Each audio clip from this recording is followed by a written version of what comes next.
Joining me now to dissect the past week in domestic politics is a Sky regular and one of the most astute political brains in Australian politics, Michael Kroger. Michael, welcome back. Catherine, great to be here.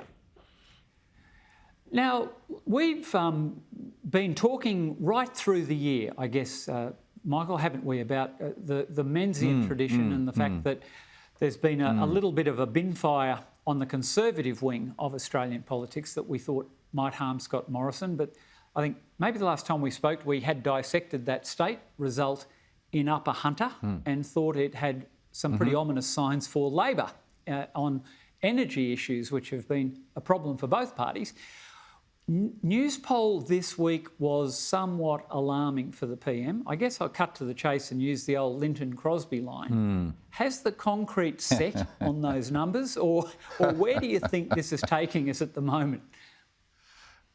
Sir Linton, by the way. Sir Linton, of course, my liege.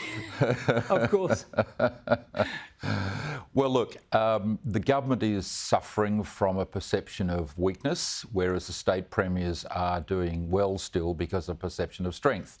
And in a crisis, you always gravitate towards strength. So Scott Morrison hasn't been able to close any borders recently, hasn't been able to call national pandemics, etc.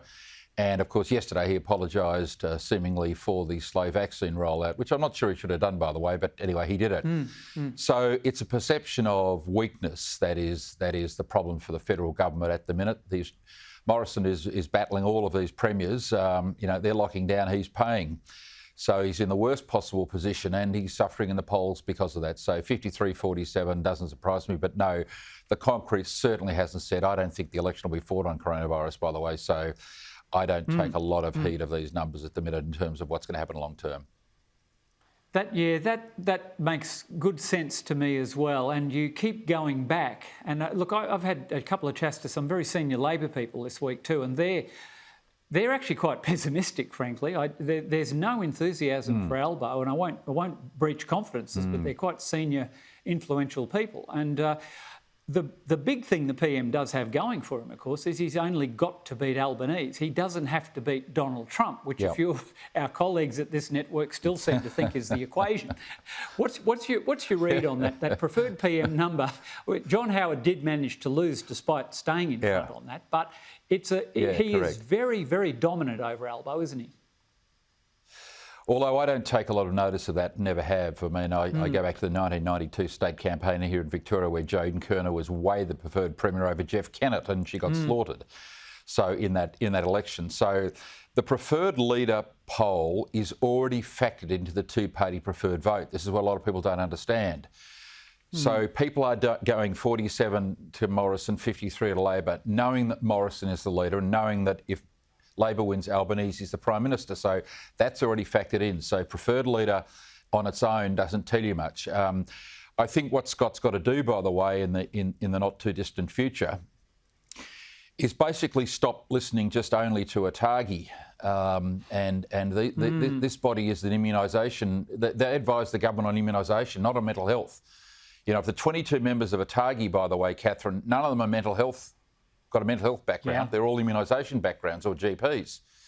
And so I think Morrison's suffering from a communications problem here, that he's not focusing on the fact that what we need in this country, and he should be lecturing their premiers a bit, on a balance between the economy, mental health, and on the other side, the virus.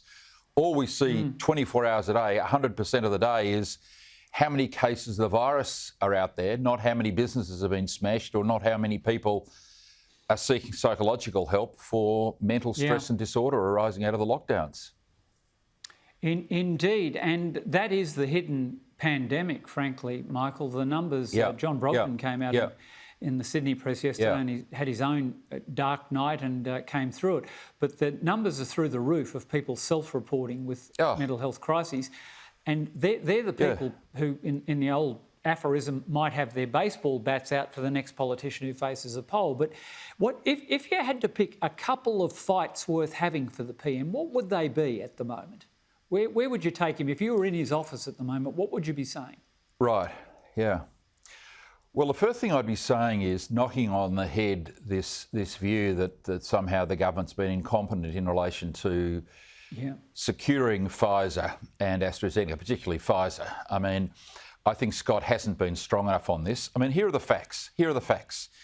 In Europe, the average death is 1,700 to 2,100 per million. Almost 2,000 people per million have died in, Italy, France, Spain, England, Britain. Almost 2,000 people per million. In Australia, it's 35. 35 per million. So the death rate in Europe is 50 times the rate in Australia. No wonder the Europeans have kept Pfizer for themselves and have said, no, we're not giving them to Scott Morrison or Greg Hunt. I mean, Morrison should make this point.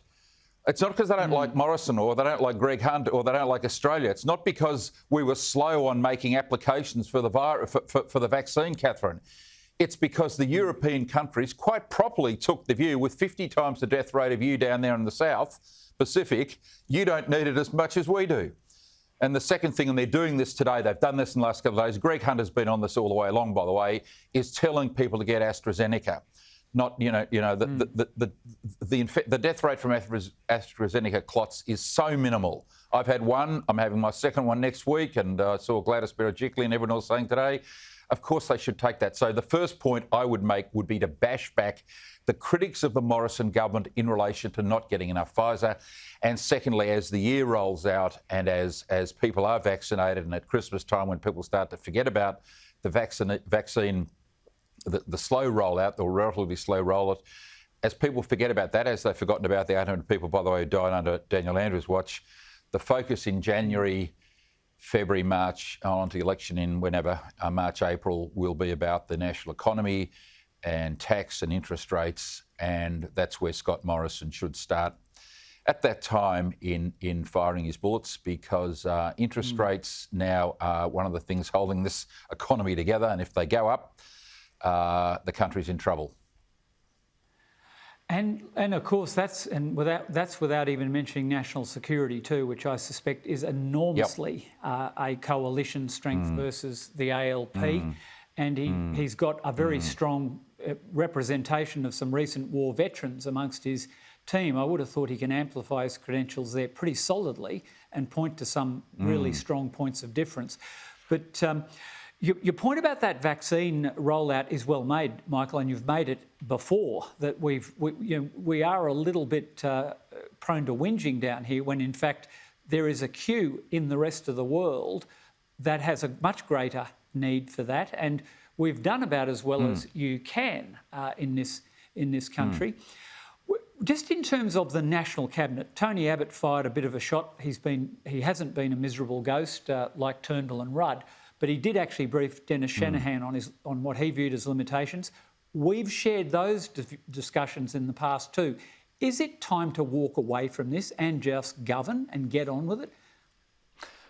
I don't think so. And of course it's got limitations. Of course it has no constitutional authority, but it's an informal coordinating body, and we've seen the premiers and the Prime Minister largely not attack each other. There have been outbreaks, of course, but largely not attack each other through this process. And I think, as much as anything, that's been probably one of the benefits of it. When the Australian public are yearning for leadership at all levels, at least we haven't seen the internecine political attacks from premiers on each other, and attacks on the Prime Minister, day after day after day. Yes, of course, Labor people are making points, as they do on this network repeatedly, about the vaccine rollout, but we haven't seen a plethora of attacks by the leaders on each other, and I think that's one of the advantages. But look, is there value in there being weekly or fortnightly communication between the leadership of the country? Yes, of course it is. Does it work perfectly? Of course it doesn't work perfectly. No one ever thought it would. Like war, vaccine rollouts and global pandemics are unpredictable, and you are, of course, making it up as you go along. Indeed. So I think it's been valuable. I know a lot of people think otherwise, but I think it's been valuable. Yeah, and no plan survives contact with the enemy, as they used to tell me at my old school. So, Michael, as always, wonderful chat. Great to speak to you. Stay safe down there, and we'll talk again soon, hopefully. Pleasure. In more normal circumstances. Thanks, Catherine. Indeed. Thanks, Michael Kroger. Thanks.